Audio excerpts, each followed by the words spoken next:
इस चिलचिलाती धूप में अगर एक ग्लास फ्रिज से ठंडा ठंडा पानी मिल जाना तो फिर क्या ही कहने। लेकिन आपने कभी सोचा है कि ये फ्रिज फैक्ट्री में आखिर कैसे बनता है? आपने ठंडा ठंडा पानी तो गटक लिया, लेकिन इस फ्रिज के बनने के बारे में क्या कभी सोचा है? देखिए, ज्यादा सोचने की जरूरत है नहीं, क्योंकि हम आपको वीडियो में आज फ्रिज कैसे बनता है फैक्ट्री में ये हम बताने वाले हैं। तो स्वागत है दोस्तों आपका फैक्ट फिक्शन के नए वीडियो में, जहां पर हम देखेंगे फ्रिज की फैक्ट्री मेकिंग कैसे होती है। तो हम सबसे पहले ले चलते हैं आपको एक फ्रिज की फैक्ट्री में, जहां पर फैक्ट्री बल्क लेवल पर फ्रिज की मैन्युफैक्चरिंग कर रही है। तो सबसे पहले फ्रिज बनने की शुरुआत फ्रिज के कैबिनेट से होती है, और फ्रिज का कैबिनेट यानी कि आउटर बॉडी, या फिर यूं कह लीजिए कि फ्रिज का जो ढांचा है ना, वो एक मेटल से बनता है, और ये मेटल एक आयरन फैक्ट्री से इंपोर्ट किया जाता है, जो कि काफी मात्रा में होता है। तो ये इंपोर्ट हुए मेटल की चादरें जो कि फ्लैट दिख रही है ना, इससे ही कैबिनेट बनाया जाएगा। ये मेटल की फ्लैट चादरें जो कि बहुत ही क्वांटिटी में है, इन्हें फ्रिज के आउटर लेवल के लिए अलग अलग साइज के हिसाब से काट लिया जाएगा, जो कि एकदम मेजर्ड होती है, जो कि ना कम होंगी और ना ज्यादा होंगी, क्योंकि इनके साइज बिगड़ने से फ्रिज का कैबिनेट बिगड़ जाएगा। तो प्रॉपर मेजर हुए इन कटे हुए मेटल्स को अब एक रोबोटिक आर्म्ड मशीनरी में भेज दिया जाता है, जो कि मैनेज और इंस्ट्रक्ट होंगी एक टेक्नीशियन के द्वारा, जो कि इन्हें इंस्ट्रक्शन देगी एक कंप्यूटर के माध्यम से। और ये रोबोटिक आर्म्ड मशीनरी इन कटे हुए मेटल्स को वेल्ड करके एक बॉक्स का आकार देंगी, जो कि फ्रिज के कैबिनेट के रूप में दिखेंगी। और ये फ्रिज मेकिंग का फर्स्ट स्टेज हो गया कंप्लीट। अब हम आगे के स्टेज में बढ़ेंगे, जहां पर इस फ्रिज के कैबिनेट को अट्रैक्टिव और थोड़ा सा कलरफुल बनाया जाएगा, और वो स्प्रे की मदद से इनको पेंट किया जाएगा, जिससे कि ये सादा और बेस्वाद सा ना लगे। फिर इस रंगे हुए कैबिनेट को पॉलिश किया जाएगा, जिससे कि इस फ्रिज के कैबिनेट में एक निखार आ जाएगा और ये एकदम शाइन करने लगेगा। जी हाँ दोस्तों, सिर्फ आपको ही नहीं चाहिए निखार, हमारे फ्रिज भाई साहब को भी तो चाहिए निखार। तो इनके निखार के बाद हम बढ़ते हैं अपने नेक्स्ट स्टेज पे, जहां पर फ्रिज के कैबिनेट को अब इंस्टॉलेशन के लिए तैयार किया जाएगा। यानी कि ये जो मेटल का कैबिनेट है ना, अभी आपको ठंडा पानी नहीं दे पाएगा, क्योंकि इसमें कोई भी मशीन लगी ही नहीं है जो कि पानी को ठंडा कर सके। तो आपके ठंडे पानी के लिए इस मेटल के आउटर लेवल के ठीक पीछे इंस्टॉल होंगी मशीनरीज। जैसे अगर हम टेक्निकल और मशीनरी कॉन्सेप्ट में बात करें ना, तो इसमें कॉपर कॉइल, जो कि आप ये गोल्डन कलर में देख रहे हैं ना, ये पीछे बेंड करके मेटल बॉक्स में इंस्टॉल किया जाएगा। फिर इसमें कंप्रेसर इंस्टॉल होगा, जो कि आपके फ्रिज में गैस पैदा करने का काम करेगा। इसे हम एक डायग्राम के माध्यम से समझते हैं। ये जो कंप्रेसर है ना, ये गैस पैदा करेगा, और ये कॉपर की कॉइल्स इस कंप्रेसर द्वारा गैस को स्प्रेड करेंगी आपके फ्रिज में। यही कारण है जो आपका फ्रिज ठंडा बना रह पाता है। और आपको एक विशेष बात तो मैं बताना ही भूल गया कि ये जो पहले कॉपर की कॉइल्स नजर आती थी ना आपको फ्रिज के पीछे, वो अचानक से गायब कैसे हो गई? तो इसका कारण यह है दोस्तों कि अब अपडेटेड फ्रिज में अंदर ही कॉपर कॉइल्स को इंस्टॉल कर दिया जाता है, जिससे कि ये दिखने में ना थोड़ा सा अच्छा लगता है और सुविधाजनक भी हो जाता है। और हम आपको बता दें, ये काम हाईली स्किल्ड टेक्नीशियंस द्वारा ही किया जाता है, कोई एम इसे इंस्टॉल नहीं कर सकता है। फिर फ्रिज में मैकेनिकल सिस्टम इंस्टॉल होने के बाद हम बढ़ते हैं अपने नेक्स्ट स्टेज पर, और अब फ्रिज के कैबिनेट में एक आइसोलेशन फोम की बारी आती है।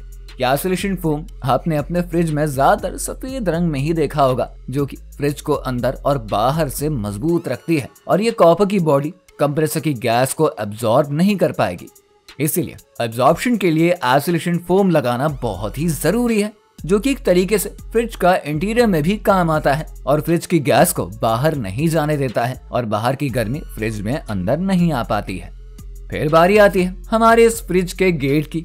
इसे भी कॉपर से ही बनाया जाता है, और इसके अंदर भी आइसोलेशन फोम को लगाया जाता है, और पूरे तरीके से बाहर के कैबिनेट से मैच होने के बाद इसको इंस्टॉल किया जाता है, जिसमें कि रबर इंस्टॉल करी जाती है, जिससे कि फ्रिज के कैबिनेट स्टिक हो जाते हैं, कहीं से भी वो खुला ना रहे। और आसान भाषा में बोले तो इसे एकदम सील करना कहेंगे, जिससे कि फ्रिज की गैस कहीं भी लीक ना हो पाए। अब नेक्स्ट स्टेज में हम ज्यादातर फ्रिज के इंटीरियर के ऑब्जेक्ट्स फिलिंग को देखेंगे, जैसे कि बोतल रखने के लिए इसमें ऑब्जेक्ट्स लगाना, एक शीशा लगाना, फ्रीजर लगाना। और ये सब डिपेंड करता है कि ये फ्रिज जितना महंगा होगा उतना इसमें इंटीरियर ऑब्जेक्ट्स प्लस डिजाइनिंग और इनोवेशन होते रहेंगे। तो ये फ्रिज अब एक बार पूरी तरीके से चेक होगा और कोई भी कमी हो वो पूरी होने के बाद इसे भेज दिया जाएगा क्वालिटी चेक के पास, जहां पर वो इसे चेक करने के बाद अप्रूव करने के बाद भेज देंगे पैकेजिंग के लिए, जहां पर होगी फ्रिज की ब्रांडिंग और लेबलिंग, और फ्रिज में कुछ स्टिकर्स भी लगाए जाएंगे जो कि ब्रांड को ही रिप्रेजेंट करेंगे। और फिर दोबारा से उसकी पॉलिशिंग होगी और फिर पॉलीथीन चढ़ा के कुछ फोम्स रखे जाएंगे जिससे कि फ्रिज पे कोई भी खरोच ना आने पाए। अब कुछ मैनुअल्स डाल के इसे गत्ते और बड़े बॉक्स में पैक करके भेज दिया जाएगा वेयर हाउस की तरफ, जहां पर फ्रिज को उसकी डिमांड और सप्लाई पर ही रिलीज किया जाएगा।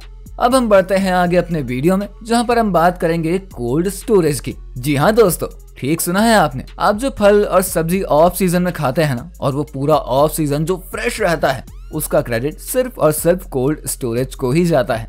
ये जो बिन मौसम बरसात वाला सीन है वो कोल्ड स्टोरेज भाई साहब का ही है। ये आलू जो साल भर चलते हैं, कश्मीरी एप्पल, मैंगो, अनानास, अंगूर, अनार जैसे फल साल भर सिर्फ कोल्ड स्टोरेज में रखने की ही वजह से चल पाते हैं, क्योंकि इन फलों का सीजन सिर्फ कुछ महीनों के लिए ही होता है। अब ये कोल्ड स्टोरेज कैसे काम करते हैं ये जानना तो दिलचस्प है, तो चलिए शुरू करते हैं और जानते हैं कि कोल्ड स्टोरेज कैसे काम करता है, यानी कि किस तरह से फंक्शन करता है। सबसे पहले आप मेरे साथ आ जाइए कोल्ड स्टोरेज के प्लांट के वेयर हाउस में। जी दोस्तों, वेयर हाउस में इसीलिए क्योंकि कोल्ड स्टोरेज वेयर हाउस में ही इंस्टॉल होते हैं, क्योंकि इसी वेयर हाउस में आपके फल और आलू रखे जाते हैं, जिससे कि ये साल भर तक खराब नहीं हो पाते हैं। तो इसका वर्किंग मॉडल अब कुछ इस तरीके से है। वेयर हाउस में ही चेंबर सिस्टम बना होता है, जिसमें अमोनिया, नाइट्रोजन की लिक्विड फॉर्मेट की गैस बनाई जाती है, जो कि ठंडा करती है इस कोल्ड स्टोरेज को, और इसे यही इस प्लांट के बने हुए डिवाइस केबिन में तैयार किया जाता है। तो अब सबसे पहले हम गैस के वर्किंग मॉडल को समझते हैं। ये दो चेंबर दिख रहा है ना, इसमें अमोनिया और नाइट्रोजन है, जो कि अब ये कंडेंसर में जा रही है, और ये जो कंडेंसर का पानी है ना, वो पाइप की गर्म गैस को ठंडा कर देगा, और फिर ये कंडेंसर में जाके ठंडा होकर एक रिसीवर में कलेक्ट हो जाता है, और फिर रिसीवर से वेयर हाउस के एक डिवाइस में स्टोर होके स्प्रेड होना शुरू हो जाता है। और ये जो गैस स्प्रेड होती है ना आपके वेयर हाउस में, और इस गैस से आपके आलू और फल रखे हुए हैं वो साल भर तक खराब नहीं होते हैं। तो ये थी वेयर हाउस के कोल्ड स्टोरेज की वर्किंग। दोस्तों, आपके मन में ये सवाल तो अब जरूर आता होगा कि ये इलेक्ट्रॉनिक फ्रिज से पहले और ये कोल्ड स्टोरेज ऑब्जेक्ट से पहले लोग ठंडा पानी कैसे पीते होंगे, उनका राशन और फल ऑफ सीजन में कैसे सही से रहता होगा, आलू और सेब वगैरह को वो कैसे साल भर कंज्यूम कर पाते होंगे। उस जमाने में इसका सोल्यूशन ये था कि तब प्रॉपर ठंडे पानी के माध्यम से, जैसे कि ठंडी झीलें, कुआं, नदियां जिसमें कि शीतल पानी रहता था, और इसी शीतल पानी से लोग अपने रोजाना के काम निपटाते थे। और जब ज्यादा गर्म होती थी तब लोग मिट्टी के मटके में पानी रख लिया करते थे, जिसमें कि एक अलग प्रकार की नमी से पानी एकदम ठंडा हो जाता था। और मिट्टी के पानी में एक अलग तरीके की सौंधी स्मेल भी तो होती है, जो कि पानी को काफी अच्छा बना देती है। और लोग अपनी स्टोरेज जैसे कि गेहूं, आलू, फल वगैरह को एक मिट्टी और गारे से बने हुए भगोने में रखते थे। अगर आपको मिट्टी और गारे के बारे में पता है ना, तो ये नमी पैदा करती है, जिससे कि वो जगह बाहर के कंपैरिजन में काफी ज्यादा ठंडी और शीतल में रहती है, और उस जगह पे रखा हुआ सामान भी खराब नहीं होता है, वो सालों साल चल सकता है। आपने यूपी के फतेहपुर सीकरी के पंचमहल में जो जोधाबाई के द्वारा यूज होता था, उसे तो देखा होगा ना आपने। वो एक झील पर खुले झरोखे द्वारा एक बिल्डिंग है, जिसे इस तरीके से डिजाइन किया गया है कि उस बिल्डिंग में गर्म हवा प्रवेश होते ही ठंडा हवा बन जाती है। और राजस्थान में भी झरोखे का एक अलग ही कॉन्सेप्ट है। उनकी बिल्डिंग में डिजाइन में एक झरोखा होना कंपलसरी ही था, क्योंकि राजस्थान ज्यादा गर्मी वाला प्रदेश है, तो उसमें राजा रजवाड़े एक अलग तरीके से अपना महल बनवाते थे। आपने उदयपुर के लेक पैलेस के बारे में सुना होगा ना, बीचों बीच में वो झीलों पर बना हुआ है, जिससे कि उस महल में तनिक भी गर्मी होती ही नहीं थी। यहीं आगरा में भी ऐसे बहुत से महल हैं जिनका सेम ही कॉन्सेप्ट है, जो कि गारे के बने हुए और कुछ विशेष बिल्डिंग्स में पानी जाने का इंतजाम था। जैसे कि लाल किला, उनके दीवाने खास में एक हॉल था जिससे पूरे महल में ठंडा रहता था, वो एक एसी का काम करता था। वहीं आगरा में शीश महल का यही कॉन्सेप्ट था, खास हौजे थे वहां पे जो कि बादशाह सल्तनत के रूम में ठंडक पहुंचाते थे। राजे रजवाड़े चले गए, ये आधुनिक फ्रिज, एसी और कोल्ड स्टोरेज आ गए। तो इसीलिए गांधी जी ने कहा था कि भारत के रूह भारत के गांव में बसते हैं। उम्मीद है आपको ये वीडियो अच्छा लगा होगा, जहां पर हमने फ्रिज और कोल्ड स्टोरेज की बात करके आपको ठंड पहुंचा दी है, और अंत में राजस्थान के लेक पैलेस से लेकर आगरा और दिल्ली के महलों की सैर भी करा दी है।